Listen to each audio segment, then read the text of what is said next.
നമസ്കാരം.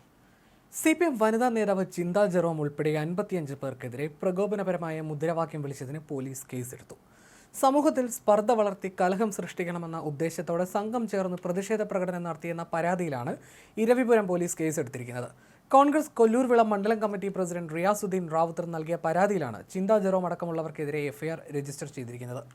ആരോഗ്യമന്ത്രി വീണ ജോർജിന് KSU പ്രതിഷേധത്തിനിടെ പരിക്കേറ്റ സംഭവത്തിൽ പ്രതിഷേധിച്ച് ഡിവൈഎഫ്ഐ കൊല്ലം ഈസ്റ്റ് ബ്ലോക്ക് കമ്മിറ്റി സംഘടിപ്പിച്ച പ്രകടനത്തിനിടെ ചിന്താ ജെറോം അസഭ്യം പറഞ്ഞെന്നും സ്ത്രീവിരുദ്ധമായ മുദ്രാവാക്യങ്ങൾ ഏറ്റുവിളിച്ചുവെന്നുമാണ് ആരോപണം. വ്യാപക വിമർശനങ്ങൾ ഉയർന്നതിന് പിന്നാലെ ചിന്താ ജെറോം പിന്നീട് വിഷയത്തിൽ വിശദീകരണവുമായി രംഗത്ത് വരികയും ചെയ്തിരുന്നു. വനിതാ മന്ത്രിക്കെതിരായ അതിക്രമം എന്നതിലുപരി CPM സംസ്ഥാന കമ്മിറ്റി അംഗത്തിന് നേരെ കൊലപാതക ശ്രമം നടന്നത് വലിയ വൈകാരിക പ്രതികരണങ്ങൾക്ക് കാരണമായെന്നായിരുന്നു ചിന്തയുടെ വാദം. പ്രകടനത്തിന്റെ ഭാഗമായി പങ്കെടുത്തപ്പോൾ വൈകാരികമായ മുദ്രാവാക്യങ്ങൾ ഏറ്റുവിളിച്ച് പോയിട്ടുണ്ട്. എന്നാൽ CPMന്റെ രാഷ്ട്രീയം എപ്പോഴും സ്ത്രീകൾക്കും പാർശ്വവൽക്കരിക്കപ്പെട്ടവർക്കും ഒപ്പമാണെന്നും താൻ എല്ലാ ഘട്ടത്തിലും സ്ത്രീപക്ഷ നിലപാടുകൾ ഉയർത്തിപ്പിടിക്കുന്ന ആളാണെന്നും അവർ കൂട്ടിച്ചേർത്തു. പ്രചരിക്കുന്ന ദൃശ്യങ്ങൾ മുറിച്ചു മാറ്റിയതാണെന്നും മുഴുവൻ വീഡിയോയും ലഭ്യമാണെന്നും ചിന്താ ജെറോം വ്യക്തമാക്കി. ഇടതുപക്ഷത്ത് നിൽക്കുന്ന ഒരു സ്ത്രീ എന്ന നിലയിൽ തനിക്കെതിരെ നടക്കുന്ന ആക്രമണമാണിതെന്നും അവർ ആരോപിച്ചു. ചിന്തയുടെ വിശദീകരണം ഇങ്ങനെയാണ്. പ്രതിഷേധ പ്രകടനം വലിയ വൈകാരികമായിട്ടാണ് ഉണ്ടായത്. വനിതാ മന്ത്രിക്കെതിരായ അതിക്രമം എന്നതിലുപരി CPM സംസ്ഥാന കമ്മിറ്റി അംഗമായ സഖാവിന് നേരെ കൊലപാതക ശ്രമം കേരളത്തിൽ നടത്തുമ്പോൾ അത് വലിയ രീതിയിലുള്ള വൈകാരിക പ്രതികരണങ്ങളിലേക്ക് പോകും. പ്രകടനത്തിന്റെ ഭാഗമായി അതിൽ പങ്കെടുത്തു. പ്രകടനത്തിൽ വൈകാരികമായ മുദ്രാവാക്യങ്ങളുണ്ടായിരുന്നു. പ്രകടനത്തിനൊപ്പം നിൽക്കുമ്പോൾ ഇത്തരം വൈകാരികമായ മുദ്രാവാക്യങ്ങൾ ഏറ്റുവിളിച്ചു പോകും. പക്ഷേ CPMനെയും പുരോഗമന സംഘടനകളെയും സംബന്ധിച്ച് ഒരു രാഷ്ട്രീയമുണ്ട്. അത് സ്ത്രീകൾക്കൊപ്പവും അരികുവൽക്കരിക്കപ്പെട്ടവർക്കൊപ്പവും നിൽക്കുന്ന പുരോഗമന രാഷ്ട്രീയമാണ്. ഞാൻ എല്ലാ ഘട്ടത്തിലും സ്ത്രീപക്ഷ നിലപാടുകൾ ഉയർത്തിപ്പിടിക്കുന്ന ആളാണ്. അത് ചെറിയ പ്രതികരണങ്ങളിൽ വാക്കിലും അതുണ്ടാകണം എന്ന് ആഗ്രഹിക്കുന്ന ആളാണ്.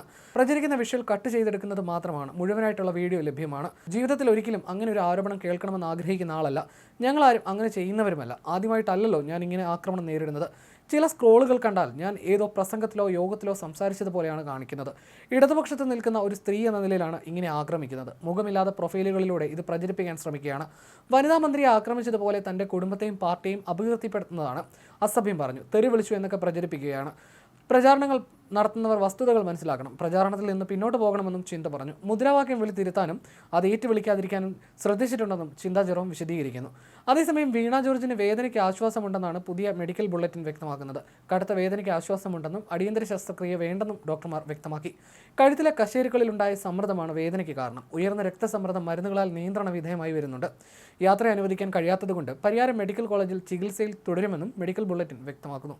KSU പ്രതിഷേധത്തിനിടെ കഴുത്തിന് ക്ഷതമേറ്റ ആരോഗ്യമന്ത്രി വീണ ജോർജിനെ ഇന്നലെ രാത്രിയിലാണ് പരിയാരം മെഡിക്കൽ കോളേജ് ആശുപത്രിയിലേക്ക് മാറ്റിയത്. പരിക്ക് സാരമുള്ളതല്ല.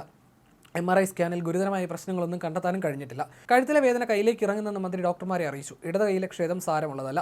ന്യൂറോ സർജൻ ഉൾപ്പെടെയുള്ളവർ മെഡിക്കൽ ബോർഡ് യോഗം ചേർന്ന് ചികിത്സാ പുരോഗതി വിലയിരുത്തി. രാത്രി മുഴുവൻ രക്തസമ്മർദ്ദം ഉയർന്നിരുന്നെങ്കിലും ഉച്ചയോടെ സാധാരണ നിലയിലായി.